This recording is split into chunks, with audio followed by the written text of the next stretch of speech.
Everybody, welcome to the rewatch of the 2003 National Championship game. We're excited to be with you tonight, watching some of the key moments from that game, specifically some of the second half and the regulation time and overtime. With us here today, we have three of the key players from that game and that team, and they're going to introduce themselves to you. Hi, everyone. I'm Whitney Miller Nye, and I was class of '03 and a senior and a captain. I played attack, and right now I am living in Baltimore, Maryland, and I have 3 kids, and I'm on the U.S. Lacrosse Foundation board, so I still am really involved in the sport, and I get to coach my 7-year-old daughter's team. Hi, my name is Teresa Sheri. I was a member of the class of 2004, which means I was a junior on the team when we won in 2003. I was a midfielder, and I had grown up in Baltimore, but I'm now calling in from Oakland, California. Hi, Rachael Becker DeCecco. Class of 2003. I was a senior defender on the team. I am calling in from Newtown Square, Pennsylvania, back in my hometown. And I'm still in the sport of lacrosse. I currently work for the Premier Lacrosse League, heading up their Youth Development Academy. Great. And Rachael is being very modest. She was also the Tewaaraton winner that year, the only defender to ever win the Tewaaraton in men's and women's lacrosse. So we're going to be treated to some highlights of her, as well as highlights of Teresa and Whitney and a lot of other great players from the 2003 team. So let's just give everyone kind of an introduction to where we were in the season, how the season went. Teresa, you want to share a few words? Yeah. You know, I feel like in 2002 we won as well, and it really felt like that was kind of a magical season. You know, after winning the first game that year, we won undefeated, including the last game, the finals. You know, and going into '03, we had some rebuilding to do, but I just remember these shirts that we wore, and we had this saying on the back of our shirts all year, and it said "Different team, same dream." And so I think the season went differently, but I think it was pretty special to see just how that journey did lead to that same dream, which is pretty cool. Yeah, we found out pretty early that we didn't have a lot to defend. We had a lot to earn, right? We won our first game against Lafayette, and then we went on the road and we lost to Loyola, Virginia, and Duke 3 games in a row. So the defending national champs were now 1-3. How did it feel at that point, Rach? Yeah, I think, you know, there's a lot of expectations coming off a dream season, like Teresa said. And when we had that tough road stretch, I think we all realized that we had nothing to lose. Sort of our worst fear of not meeting those expectations had come true. And we knew we had to fight for every game and sort of grit through it. And I think it just really set us up nicely to battle for the rest of the season.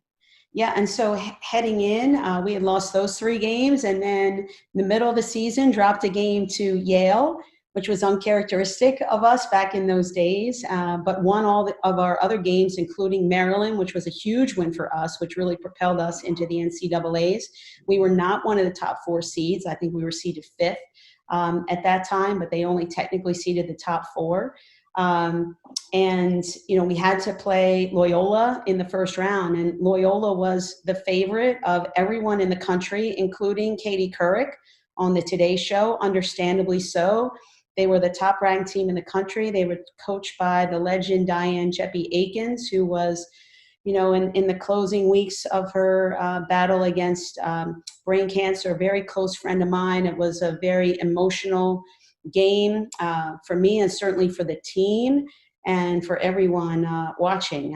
So we were definitely not the favorites or the emotional sweethearts heading into that game. And we pulled off a big defensive win in the semifinals, 5-3 over Loyola, and then had to regroup pretty quickly. Maybe one last question before we start watching. Whit, what were your feelings heading into the championship game? I think there were a lot of mixed emotions, nervous, but also really excited. And I think that we had the advantage of having done it in '02 And we all had that mentality and mindset of, focus, keep your eye on the prize, take care every minute you have the ball. And I think that is ultimately why we won. So it was exciting, amazing. I think something you said really rings true to me. You said that the championship game was a little bit like our season. It was ugly at first. It wasn't pretty, but at the end, it was pretty sweet.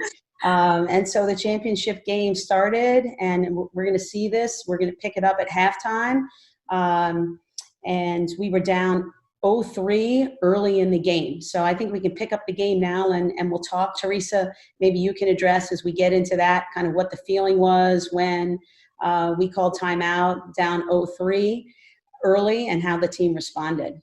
Back to the Carrier Dome, it's halftime. The Virginia So going into this game, I remember there was a very clear resolve, I think, from all of us, but also in my head mentally. There was something different, though, about playing in the Carrier Dome. I just remember not really being able to breathe that well. Obviously, I think my body was trying to tell me I was nervous, even though mentally I was trying to be like steel. I just remember being very tired early on, and then we go down 3-0, and Chris calls a timeout, and that totally snapped me out of it. I'm sure it snapped the rest of the team out of it a bit too. And I think that sparked a couple goals coming out of the timeout, and just sort of a resurgence. But the whole game was a struggle. It was kind of ebbing and flowing, I think, the whole time. And but I just remember that timeout was very powerful for me because, we were all definitely very nervous, and it sort of got us through that, over that hump. Yeah, and Teresa, you came out of that timeout and scored 2 quick goals. We just saw some highlights from the first half, and now we're going to pick it up in the second half. We're down 5-3 at this point. And I will say the staff made a very timely substitution of Sarah Small, who did a great job behind the cage, finding right there Elizabeth Pillion. Pills had scored once in the first half as well, and was kind of a real spark plug for us. It was a great goal for her to get us back within one of Virginia. Watch her coming in, a nice little face dodge. Goes to the double team, but shoots her forward. Yeah, I just remember Pills' speed, but I also remember her on the draws, her and Alex Fiore, the midfield group there on the draws was so important in that game. And I think we always felt relief when Pills had the ball. We were just like, run, Pills, run. And I think she came up with some pretty big goals that game just because she could blow by people. It was awesome. Took their first step to doing that. Yeah, so now we're down to, we had the ball again. You're going to see us have the ball a lot, at least in this stretch of the time, showing some of our goals, looking for some feeds from behind, not really being pressured much, which is always great. And there you see Smalls finding Lindsay Biles for the righty quick stick to pull us within in one. And if you look closely, you would see a nice 3-person stack at the top of the 8. Teresa, I think you cut off of that and one other player, and that kind of left Biles alone. And when you leave Biles alone, you're in trouble. She was always so great at receiving and finding the cage. She's so quick, and her hands are so quick, and she is the one that could make something out of nothing. She would just pop up in the middle of the crease, and there she was. And Sarah threaded the needle every time. About the final 20 minutes of regulation. I can't imagine what it would have been like to guard Biles. I mean, she was so shifty and also just really smart. When I would go up to set that pick for her, she always left like a little early actually, but it did a really great job of she would run her defense right off my girl. Like she would run them into each other. And it was really smart because she would go like just before I could really get that pick set. So it was kind of like a screen more. Yeah. And there she goes again. Yeah. She had those 2 quick goals back to back, both from Sarah, one with the righty quick stick, one with the lefty quick stick. I know if my team of today is watching this, they're going to be like, what the heck? You tell us time and space, catch, fake, shoot, and you're scoring in the national championship game with 2 back-to-back quick sticks. So, but Biles was so good at that. And that was just huge. We had tied the game up and forced Virginia into calling a timeout, had a lot of momentum, at this point. And we're going to pick it back up coming out a little bit later. We're down 1. Virginia had a goal, so now there's 3 minutes left. And we've really got to work to get that ball back. It's before the age of the shot clock. And so, you know, if teams can hold the ball for a long time, they could just run out the game right now. So what's going through your mind, Teresa? I mean, let's say, Rachael, you're back there on defense. I mean, this is the last place you want to find yourself in with 2.5 minutes left in the national championship. Like, you can see how wide Virginia's offense is spreading us. And this starts to feel like desperation. So you see here Kalodner coming up with that huge turnover, and then unfortunately we give it right back to Virginia. Yeah, because I stood to catch. I didn't go to the ball. That was my fault. It's okay. There it is. You're going to hear about it right now, Teresa. Yeah. Go to the ball. Go to the ball. As a goalie, I think they get nervous once they're out. So yeah, I mean that's defeating, obviously, when you work hard to get it back. But you'll see here, nobody gives up even for a second. So pressure back on immediately, and give ourselves another opportunity here. Trying to get the double. Okay, this is like the play of the game, one of the many plays of the game. You got Pills on All Miller, and then you got Alex coming up and making that huge stick check on the sideline. This back in the day when there were no boundaries, so if the first person closest to the ball as it went out of bounds got it, and that was Alex's right off of that check. Watch this grit and this hustle. And Alex never gave up. Alex, yeah. Yeah, she was all hustle, all heart, and it was 100% all of the time. And right out of that play, she passed it to you, Whitney. She passed it to me about midfield, and I took it down, and I shot with my left hand, and I prayed it went in, and it did, and it tied the goal, tied the game. What gets me here is like you are serious. Like we're not celebrating like crazy. No, well, we're we are all tied. business. It's not over. We are tied. Whitney Miller, a player who was outspoken about. Here it is again. I saw the left side was wide open, and the angle was not as good as I thought it was at the time, but luckily it went in. You got him with the wid hop, the infamous wid hop. That quick wid hop, that's right. The wid hop. I think your shots always came like right out of your cradle. It was probably hard to see. I thought it was great. And I knew, I mean, aside from you, she probably didn't see many lefty shots. So I was thinking, hopefully she wasn't prepared for that. And they called a stick check on you, right? Right after that. They did, yes. And thankfully it was legal. What are you thinking at that moment there? What am I think I was just... at that draw. Oh, and then we didn't come up with it. And yeah, I think, and you can just see the hustle and the heart of everyone. And we still have 1:30 left to go. And they take it down in the defense. And this is, I just love this because this basically speaks volumes. Rachael's defense on Amy Appelt during this particular minute and 15 seconds is incredible. This game, there's a lot I don't remember, but I distinctly remember like her at the top and thinking, oh my gosh, there's a minute left in the championship and like this is going to happen right now. She's going to go to goal, and thinking like having a weird out of body, like the gravity of the moment felt so real and it sort of slowed down. And you can see Norbs there like ready to help perfectly. I think like this team defense played so well together and was like just kind of always ready to jump in and support each other when we needed it. This was such a big matchup and the story of the game on defense for us. Rachael playing Appelt, and I think you really frustrated her all game long, forcing her into low angle shots, taking away what she wanted, and you knew they were going to her in crunch time. Yeah, it seemed like every play they ran towards the end of the game was just an ISO on Appelt, and Rach, you shut her down time and time and time again. It definitely felt like they just kind of told her to go and she was going to make something happen or try to make something happen. Yeah, that was just such a great example of how you, as a defender, how you want to get out on the Dodgers' hands, the shooter's hands. You know, you really disrupted that shot there. And now she's got it again. They're clearing the space for her. And that's her favorite spot, that crease down coming from behind. her. She gets loose, shoots. And I think the rest of the defense did such a great job covering their players that she didn't have any other options. She didn't have anyone to pass it to. Absolutely, and she ends up falling into the crease with 3 seconds left, and Kolodner comes up with the ball. They're going to have to take it the length of the field. This is great with Claude. Yes. This is the Kolodner dance.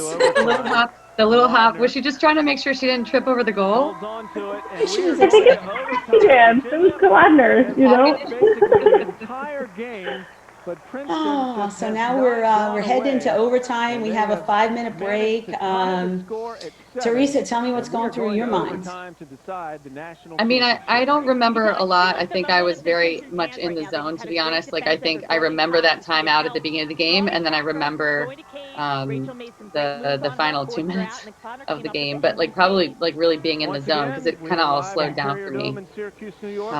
A lot of times what I would say, and I say this to my players that I coach now, is just next draw or first draw. So just, like, always focusing on that, like, next moment that you can control. Yeah. Can we talk about our outfits here? Also, no goggles, by the way. Oh, right. Different, so we can see our faces. And overtime is different. Now it's sudden victory. Back then, you played 2 3-minute periods. So the strategy is entirely different. You're going to see Virginia win the draw and really take their time and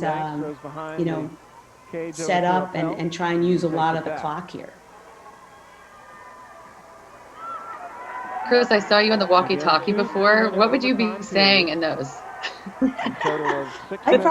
don't know what end of the field I was at, but back in the day, coaches could go the entire length of the field. So often, like, I might be standing next to Julie Myers, the Virginia coach, at one end of the field, and I'm on my walkie-talkie back to Missy Holmes Doherty or Patty Kennedy, and it might be subs, or it might be a play we want to call, or we might just be, oh my God, can you believe we missed that shot, or whatever it might be. But those have gone the way of no boundaries at this point. So now, Rach, you're on defense. What are you thinking here? So we just got switched off Amy. So we went to like an early double on Hannah. Hannah Foster's on her now. So obviously that matchup was like super important, and we found ourselves sort of off our matches at a key part of the game. And Hannah just did a great job. She got a shot off, and Kolodner made the save. So it was definitely nerve-wracking, kind of feeling like, it's your responsibility, and you let the switch happen, and Hannah came up huge, in that moment, and then we gave the ball back. That was a great ride by Virginia. Yeah, Carrie Chasney, she's fast. Yeah, so now we're back on our heels again. We're giving them the ball back with just over a minute left. Probably think it's no surprise what they're going to go to. And you can see how fast But this was sort of our season. We had a lot of adversity. We would kind of struggle and find a way, and then we'd have a setback. We'd struggle and find a way again. And I think what was really cool, though, was like different people would step up every time, with Hannah there, with Kolodner, with Pills, Alex. I mean, Norbs had a pretty legit matchup with Chasney, I think. There were some really good offensive threats on that team, and everybody sort of stepped up and did their role, or played their role. I mean, it's like, do your job, right? Everybody did their job at the moment that we needed them to do it. That was a huge, huge play to stop her. And here we're seeing the benefit of no boundaries. Today's game, that would have gone back to Virginia, but we get to keep that ball. It's a great defensive play and hustle for that ground ball. And then I accidentally kick it out of bounds, but I was closer, so. That's right. Well, you were more field hockey than soccer anyway. That's right. Oh, and then Alex gets hit on the head right here, and it's a yellow card, and a couple of us got hit on the head late in this game, but unlike today where they play man down, you were able to put another player in, so we're still even up, even though this particular opponent has to go off the field. And how about Alex? How about how clutch she was? Great job again by Tiffany Schumer. So tough. And Sarah was, leading the offense from behind the goal for the whole second half. I mean, she was cool, calm, collected. and made some incredible passes. Definitely one of the keys to the game. And there you saw Pills almost snuck it in right before the end of that 3-minute period. It was a great look. What a great example of clock management. She knew the time was ticking down, and you could see Julie Myers. She's breathing. That was a good shot. Yeah. Well, we also practiced all season. I mean, in the situations that we would do in the end of practice, we would always have different scenarios you would set up, Chris, and different amounts of time and different scores. And, you know, we felt really, really well prepared for anything, which was a big kudos to you. Yeah, I mean, I think that it's part of why we didn't panic in any of these situations, being down. Like, we knew this called for this defense, and we did it. And that offense, you know, Pills knew there was no time left. And you'll see later on just our clock management. Like, we were very prepared for pretty much anything that got thrown our way. And see, I'm loving those. We loved those uniforms. The tiger stripes, we thought they were the coolest things. And compared to the 2000 gloves.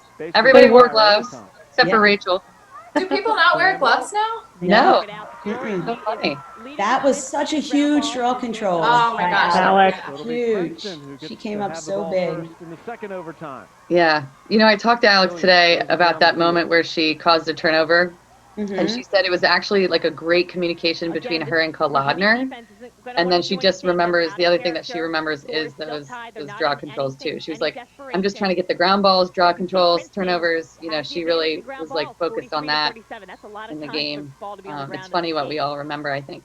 And we should point out, Princeton has never led. So we are clearly taking our time here. But yet here Kind we of are up. And that was huge because that was almost intercepted. Sarah moved to that ball. She saved us right there.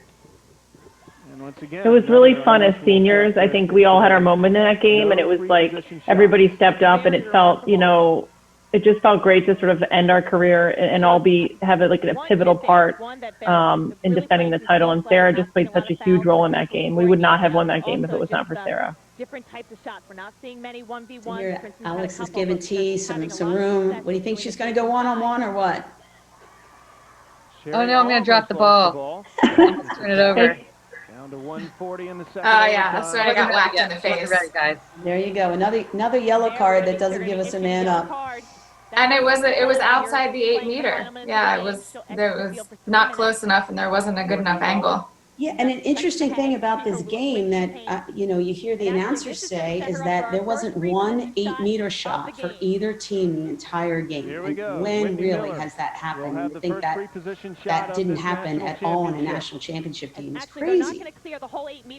Do you remember, were we talking, Whitney? Yeah, I mean, we were talking, and I think we had looked at the clock, and I knew like it wasn't a high percentage chance because I felt like they could collapse on me pretty quickly. Biggest shot of her career right here. It looks like she's going to pass out, and she does. She didn't have that great of an angle. That's very. But it really set you up well, T, to take this to goal here. Double team. And beat six defenders. Yes, there it is. So Pete, tell us about that play. You know, I do not remember all those defenders being around, so I must have really been in the zone, kind of like I was saying before. That whole moment slowed down for me. You know, I remember being forced to my right hand like people have been doing all season to me, but then I think she kind of overplayed when I went right, and so I was happy to take my left back. But man, I thought it was, I do not remember, I think I just remember seeing the net, which is, I guess what they say about being in the zone, like things just were had slowed down for me. And you go and you're not forcing that through. You had a ton of space. You made great moves, great hesitation to get around that sliding defender. And how about that draw control by That was Alex? so huge by Alex. That won the game too, right there. Yeah. The fact that she was able to come up with that, and we hadn't done great on the draw controls in the first half. Yeah. And I just remember after the goal, we were all business, just, you know, like get the next draw, get the next draw. There was still plenty of time left, and we had practiced it so much. But that was kind of funny. We were not celebrating yet. And here's our stall. It's our turn to try and run out the clock. And I think this was some of the best passing that we had the entire game. To be honest, it's crisp. They're just chasing us. Do you guys, what are you remembering about this moment now? This is a moment when I started to think, oh my gosh, we're going to win this game. I remember watching the offense just so in control and looking up at the clock thinking like, this is it. And I think you can see me in a corner start to sort of like jump up and down because I'm realizing, oh my gosh, we're going to win. So, and to be able to watch it was really like a gift because there was nothing I could do. I could just watch the attack bring it home for us. It was like definitely a magical moment. Like Rach said, we had done it so many times before. It just felt natural. Just move the ball as quickly as possible. Mm-hmm. And just Whitney, your speed there. I mean, we look so poised, so in control. Princeton has become That's so awesome. The best. Hey! I still get chills. However many years later, every time I watch it, I get chills. It's just magical. Oh, there's Hogs. That is so cool. Do you guys remember that the only time we led in this game was when Teresa scored that goal in overtime? We never had the lead in this game until the final goal. We were always the underdogs. The entire season, we were the underdogs to the very last, minute and 30 seconds. Before getting some hugs. Yeah. But at no point did I think that we were going to lose. I think the whole time we believed that we could win, or I thought that. What did you guys think? I never thought we were going to lose either. I think like sort of the grit we had to show in the season, we knew what it took to battle back and like it built confidence in us. I think if we had like an undefeated season, we might not have had, that grit to fight back. And yeah, I never thought, when you watch this back, you think of all the times that we should have probably lost and we just kept fighting. And yeah, I never doubted it. We always took care to focus on the minute that we have the ball and not worry about the score and not worry about all of the other distractions. It was take care of the ball when you have it. And, the score could be 10-0 and we still knew that we could come back. Look at those faces. I think it's just such an incredible example of, it's never going to be perfect and it doesn't have to be perfect. You just have to keep at it and believing and being gritty and tough and resilient. And that's what you guys were all year long. Be down so long. Yeah, another thing I would say about this team is that I feel like we battled some of the best teams or opponents in the country every day at practice. When we were playing against each other, it was like the best defense that you could face, and the defenders were facing the best offense you could face. So that really felt like a full team effort. That is such a good point, T. I know going up against Rach every day in practice made me such a better player. Because she was just amazing and made you be your best. Vice versa. We pushed each other. And I think I remember these moments after the game so clearly and just that the euphoria of we did it again. The first time is incredible and the second time is equally as sweet, if not more. Yeah, especially because so many of the key players from 02 had graduated, right? We had 7 seniors in that class and big time players. Almost the whole offense was new, probably except for, Whitney. We had so many new players in the offensive end and we were rotating different attackers in throughout the year. We never had the same starting lineup, and even in this game, we had so many different people in at one point. And, we just kept playing and working at it and getting better. And it was just amazing to see it all, come to fruition in that game. So as we wrap this up, any closing comments? Yeah, obviously it's incredible to be with you guys and watch those moments again. And I think about that season a lot, as an adult, professional mom, wife. And I think this group in general was pretty hard on ourselves and we wanted it to be perfect. And what that season and what that game really taught us is that it's about progress, not perfection. And just because something doesn't go exactly the way you think it's going to, doesn't mean, it won't go the way that you wanted to in the end. And it's you have to keep fighting through that doubt and through, the challenges. And you're going to end up at the end, with the win. So I think about, the struggle that season a lot and how forever bonded I feel to these incredible women and what a special memory we all share together. Yeah. Yeah, I think sometimes it's about just outlasting the hard things too. It's about bouncing back, which we did often that season and in that game, but we also just like endured the hard. And, I think we're going through that right now, all of us in our lives. But we can experience that through different things that happen off the field. And that's been really valuable to me. And I'm just so grateful to have played with all of those amazing teammates and to have had the coaches that we had. And I truly consider them family. And, it's pretty neat that we're all so connected still today. And I think a game like that and a season like that is a big reason. It sort of memorializes that experience. So, yeah. All right. Well, I want to thank Whitney and Teresa and Rachael for being on this rewatch program with us today. It was so much fun connecting with you guys and watching the video of the championship again, and just remembering all of that season and those experiences, and knowing how so many of the things that we learned from that season still stay with you guys today. So unfortunately, we didn't have high def back then, so we appreciate everybody's patience watching the copied VHS footage. And we really want to thank everybody who tuned in tonight, alumni, current team, fans of the program, the Lacrosse Friends Group of Princeton. We appreciate all of your support, and we hope you enjoyed the experience as much as we did.